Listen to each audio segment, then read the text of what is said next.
Assalamualaikum warahmatullahi wabarakatuh. Nama saya Padilla Wahyuni dengan nomor NIM 259 ingin mepresentasikan hasil kerja saya di mata kuliah fitokimia.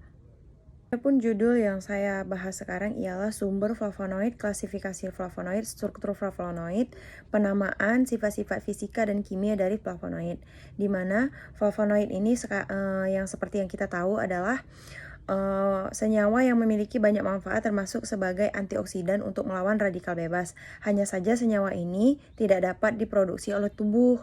Anda perlu mengkonsumsi makanan atau minuman yang mengandung flavonoid untuk menghasilkan flavonoid itu sendiri. Yang kita lihat, sumber flavonoid tersebar luas pada tumbuhan, tapi jarang terdapat pada bakteri, jamur, dan lumut. Flavonoid sebenarnya terdapat pada semua bagian tumbuhan, termasuk daun, akar, kayu, kulit, tepung sari, nektar, bunga, buah, dan biji-bijian.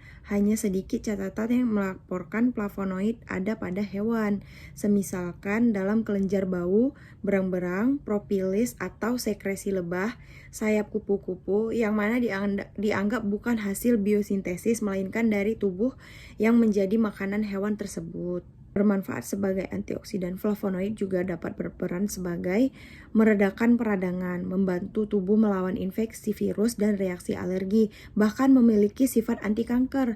Dari hasil penelitian yang beredar di internet, madu dan coklat juga mengandung flavonoid yang cukup tinggi. Kemudian masuk kepada pembahasan klasifikasi flavonoid, di mana bergantung pada posisi ikatan antara gugus aromatik dengan benzopiran atau yang disebut juga kromano, maka senyawa alam ini dibagi menjadi 3 kelas, yaitu yang pertama ialah true flavonoid, yang kedua isoflavonoid, dan yang ketiga neoflavonoid. Flavonoid juga digolongkan menjadi beberapa bagian, yaitu flavon, flavanon, flavonol, flavononol, isoflavon, auron, dan kalkon. Bagian terbesar dari golongan tersebut adalah flavon dan flavonol, di mana flavon adalah suatu senyawa kristalin tidak berwarna yang menjadi bahan dasar pigmen tumbuhan untuk warna putih dan kuning. Kemudian ada juga flavanon, di mana hidroksiflavonon disintesis melalui reaksi siklasi turunan dari kalkon dengan metode reflux menggunakan asam sulfat di dalam etanol sebagai katalisnya. Kemudian ada isoflavon. Isoflavon adalah senyawa khas tumbuhan atau fitonutrien yang banyak ditemukan pada kacang kedelai dan legum. Zat ini merupakan fitoestrogen, yaitu zat yang memiliki sifat dan cara kerja menyerupai hormon estrogen pada wanita. Kemudian ada auron. Auron tidak mempunyai struktur inti dari flavonoid, tetapi biosintesisnya secara langsung diturunkan dari kalkon yang merupakan prekursor yang sangat penting dari semua flavonoid.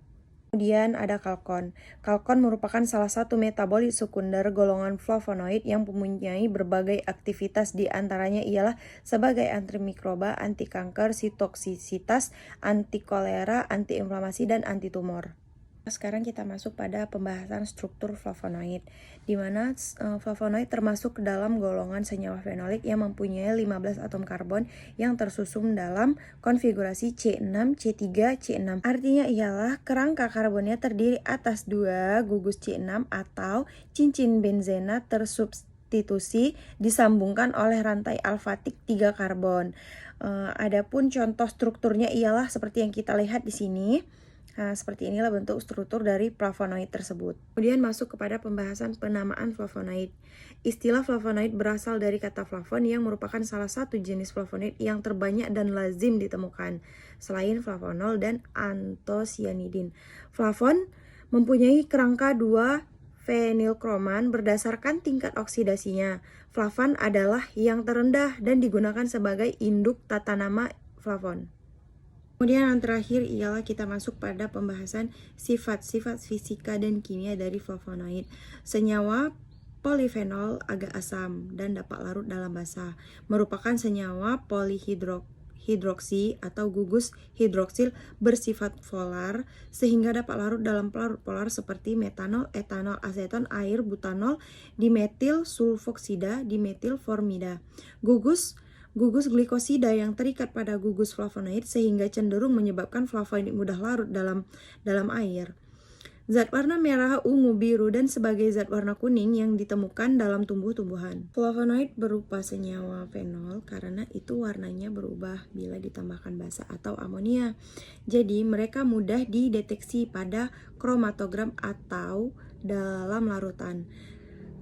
Di mana larutan flavonoid antara lain ialah flavonoid polimetil atau polimetoksi larut dalam heksan, petroleum ether atau disebut juga dengan PE, chloroform ether, etil aseton, dan etanol. Kemudian yang kedua ada aglikon flavonoid polihidroksil tidak larut dalam heksan, PE, dan kloroform, tapi larut dalam ether, etil aseton, dan etanol, dan sedikit larut dalam air. Yang ketiga ialah glikosida. Flavonoid tidak larut dalam heksan, PE, kloroform, ether, sedikit larut dalam etil asetat, etanol, serta sangat larut dalam air. Namun secara kimiawi ada dua jenis flavonoid yang kurang stabil, yaitu flavonoid oglikosida di mana glikon dan aglikon dihubungkan oleh ikatan ether ROR. Flavonoid jenis ini mudah terhidrolisis. Kemudian yang kedua ialah flavonoid C-glikosida di mana glikon dan aglikon dihubungkan oleh ikatan C dan C. Flavonoid jenis ini sukar terhidrolisis tetapi mudah berubah menjadi isomernya. Misalnya fitoksin di mana gulanya mudah berpindah ke posisi 8. Perlu diketahui kebanyakan gula terikat pada posisi 5 dan 8. Jarang terikat pada cincin B atau C karena kedua cincin tersebut berasal dari jalur sintesisnya sendiri yaitu jalur sinamat. Sekian dari saya, adapun kekurangan saya memohon maaf. Kemudian pemateri kedua saya serahkan kepada Irmayanti Karo-Karo. Saya tutup, wabillahi taufiq wal hidayah. Wassalamualaikum warahmatullahi wabarakatuh.